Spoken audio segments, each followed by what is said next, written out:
नानी की कहानियाँ में आपका खुश आमदीद है। आज नानी आपको एक ख़ास कहानी सुनाएंगी। अली हसन एक तजस्सुस पसंद और दिल का नर्म लड़का था जो एक छोटे से गांव में रहता था जो एक वसी और पुरअसरार जंगल के किनारे वाक़ था। वो हमेशा सुनता आया था कि इस जंगल में जानवर बात करते हैं, मगर उसने खुद कभी ये नहीं देखा था। एक दिन जब वो जंगल के करीब खेल रहा था, इसने एक पुरअसरार चमक देखी। इसकी दिलचस्पी बढ़ गई और वो जंगल के अंदर मज़ीद आगे बढ़ने का फ़ैसला किया। जब अली जंगल में मज़ीद गहरा गया तो इसे एक कदीम तोता दरख्त की एक शाख पर बैठा नजर आया।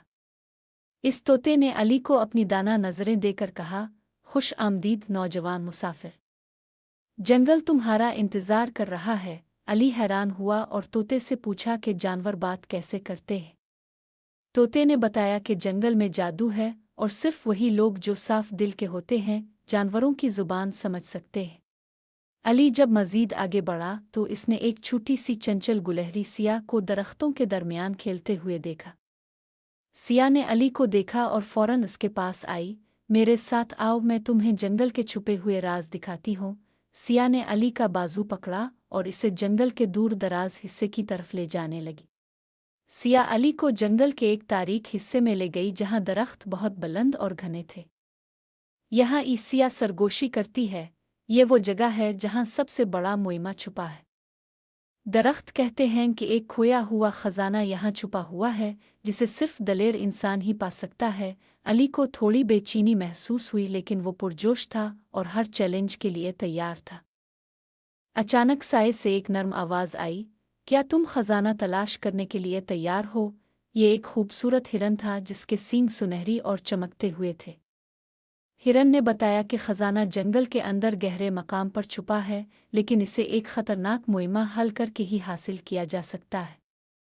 जो भी मुहिमा हल करेगा वो खजाना पालेगा। जहां भी जाता हूँ अंधेरा अलिफाड़ जाता है। मैं क्या हूँ? अली ने गहराई से सोचा और चंद लम्हों बाद मुस्कुराते हुए कहा, ये हुआ है।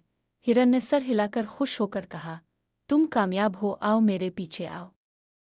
पहेली हल होने के बाद हिरन ने उन्हें एक खूबसूरत खुला हुआ मैदान दिखाया जहां एक चमकता हुआ संदूक कदीम दरख्त के नीचे छुपा हुआ था। अली और सिया ने संदूक खोला और अंदर से सोने आ जवाहरात के बजाय बीज निकले, जादुई बीज जो किसी भी पौधे को उगा सकते थे।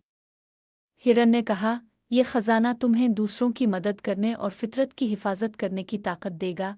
अली मुस्कुराता हुआ जादुई बीजों को पकड़ता है, ये सोना और जवाहरात से भी कीमती है, वो सोचता है। इसने हिरन और बात करने वाले जानवरों का शुक्रिया अदा किया और वदा किया कि वो उन बीजों को दानिशमंदी से इस्तेमाल करेगा। अली खुशी और नई हिकमत से भरपूर दिल के साथ अपने गांव वापस चला आया और जानता था कि जंगल हमेशा इसका दोस्त रहेगा। गांव वापस आकर अली ने जादुई बीजों को अपने बाग में बो दिया। वक्त गुजरने के साथ खूबसूरत दरख्त और पौधे अलिफागनी लगे, हर पौधा खास ताकत रखता था। गांव वाले हैरान और शुक्रगुजार थे। अली जानता था कि इसे ये तोहफा न सिर्फ अपने लिए बल्कि पूरे गांव के लिए दिया गया था, और उसने फैसला किया कि वो जंगल की जादुई ताकत को हमेशा महफूज रखेगा। इस दिन के बाद अली जंगल का मुहाफिज बन गया, इसके राज को महफूज रखते हुए, और जब भी जानवर इसे पुकारें वो उनकी मदद करता।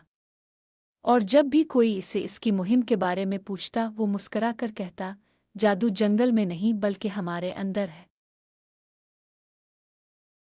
नानी की कहानियाँ को सब्सक्राइब करें और मज़ीद ऐसी ही कहानियाँ सुनने के लिए नोटिफिकेशन बेल दबाएं।